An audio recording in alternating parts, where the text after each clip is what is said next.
This host always knows how to get the most out of his guests. Welcome to WatchMojo UK, and today we're counting down our picks for the top 10 must-see Graham Norton interviews. Before we begin, we publish new content every day, so be sure to subscribe to our channel and ring the bell to get notified about our latest videos. For this list, we're looking at the funniest and most memorable interviews from the show's run. Number 10, Emilia Clarke freaking out about Matt Leblanc. You probably know Emilia Clarke from her role on Game of Thrones, where she played the intimidatingly powerful Daenerys Targaryen. But in real life, the actress is pretty much her character's polar opposite, and when she is sitting beside Matt Leblanc on the Graham Norton Show, she literally can't contain her glee and excitement. Did you get to talk to him? Yeah, kind of, maybe. Emilia Clarke loves Matt Leblanc! You see, she's a self-professed Friends fan, and can't seem to stop giggling as she is interviewed alongside the actor who played Joey. Yeah, I just think you're wicked. The real highlight is when she tries to subtly ask LeBlanc to deliver his most iconic line for her. How you doing? Number 9, John Cleese insulting Taylor Swift's cats. Legendary comedic actor John Cleese is a famed cat lover, and so is pop star Taylor Swift. So you'd think that when the two sat down and started chatting about cats, it would go swimmingly. No such luck. First, Cleese reacted poorly to a photo of Taylor's cat, Olivia, asking if it had some sort of accident that made it look that way. How did it have the accident? What? What accident? Is that a proper cat? We all know how near and dear Taylor's cats are to her heart, so she was clearly on the defensive from that point on. Things only got worse when Cleese decided to compare cats to women, and Taylor gave him the perfect restrained response. Much prefer cats. They're unpredictable and cussed, like women. You know? Oh, we don't want to do that. Number 8, Emma Stone and Ryan Gosling failed on their Dirty Dancing lift. Before they were dancing up a storm in La La Land, Emma Stone and Ryan Gosling were working together on Crazy Stupid Love, where they also had to attempt at least one move from a famous dance number. What happened? Oh, you don't remember? Well, I remember, but I'd like to hear you. They described to Graham Norton how poorly it went when they first attempted the Dirty Dancing lift. First, Stone launched into a story about childhood trauma where she broke both of her arms, and then tied it to how she reacted when Gosling tried to lift her. We do Crazy Stupid Love. I know that we're gonna do the Dirty Dancing lift. I don't know, however, that I have an internalized phobia of being, lifted over someone's head at the height of about 6 feet. The way he described it, it was like a possum trying to scratch his eyes out. And there's no better mental image than that. If a possum fell out of a tree instead of trying to scratch your eyes out, it would be something similar. Number 7, Meryl Streep and Nicole Kidman talking about their names. Lots of actors change their names when they enter show business, and you may not know that Meryl Streep was actually born Mary Streep after her mother. At birth, I had to be named Mary because my mother's name was Mary and her mother's name was Mary and her mother's Mary. But her father called her Meryl, which she always hated. But let's just say that Patty Streep doesn't exactly have the same ring to it. You'd be such a different person if you'd been brought up Patty, wouldn't you? I don't know. Yeah, probably. While Nicole Kidman is known for her statuesque figure, did you know that she was named after an elephant? Well, okay, not really. But since she was born in Hawaii, her parents gave her a Hawaiian name of Hokulani, which translates to Heavenly Star. Hokulani. What does it mean? It means heavenly star. And how did they come up with the name? It was the name of a baby elephant at the local zoo. The baby elephant that was born at the same time as me was called Hokulani. Number 6, Bill Murray and Matt Damon getting drunk. While they were promoting their movie, Monuments Men, Matt Damon, Bill Murray, and Downton Abbey's Hugh Bonneville made an appearance on Graham Norton, which got a little bit sillier than most. Cheers. 1, 2, 3.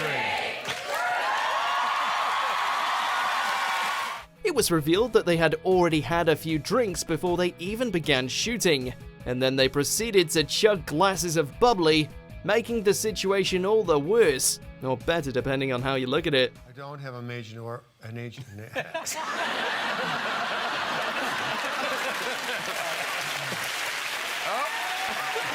The episode gets very rowdy, and it's hard to choose one moment since the entire thing is impossible to look away from. Number 5. Mila Kunis making fun of herself. Mila Kunis is perhaps best known for her role as Jackie on That 70s Show, but you might also recognize her voice from a very popular animated series. That's right, she voices the character Meg on Family Guy, and says that some of the most frequent comments she gets from strangers are people saying "shut up, Meg" to her on the street, just like the characters do on the show. I will walk down the street and be like, shut up, Meg.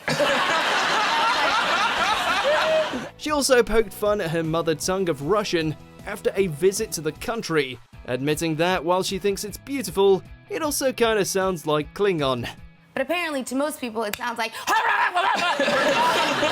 me, it's just a lot of expression and passion. Number 4. Drunk Mark Wahlberg. In one of the most talked about interviews in the show's history, actor Mark Wahlberg imbibed a bit too much before his interview began. I want to do I want to challenge you. Oh, shit. I want to challenge you to a big dick contest. At one point, he even says, "Why would you let people drink alcohol and come on the show?" He was visibly inebriated during his segments and was over the top with his antics, even climbing into the host's lap and at one point groping him. And this is what... Can you imagine... You sit there. Listen to the nice lady. The audience may have been baffled by Wahlberg insisting retroactively that the entire bit was planned and that everything he did was intentional. Sure. So a couple of months ago, I was at the gym, full face of makeup on, ready to do my Why would weights. you wear makeup to the gym? Number 3. Ryan Gosling laughing at an underwear story. Ryan Gosling is a true Hollywood treasure, and we won't apologize for the fact that he's appearing twice in this video. Greg Davies may be the one telling the story in this interview, but the real star is Gosling, who can't seem to keep it together while Greg spins a tale about accidentally wearing his mother's underwear. And I went, oh, God, oh, no. Oh, I remember going, oh, you loser, this is such a low point. It also involves a hangover, a curry, and the hearing impaired. The curry and the booze kicked in from the night before. So I did like a fecal Jackson Pollock. So you can imagine where it goes, right?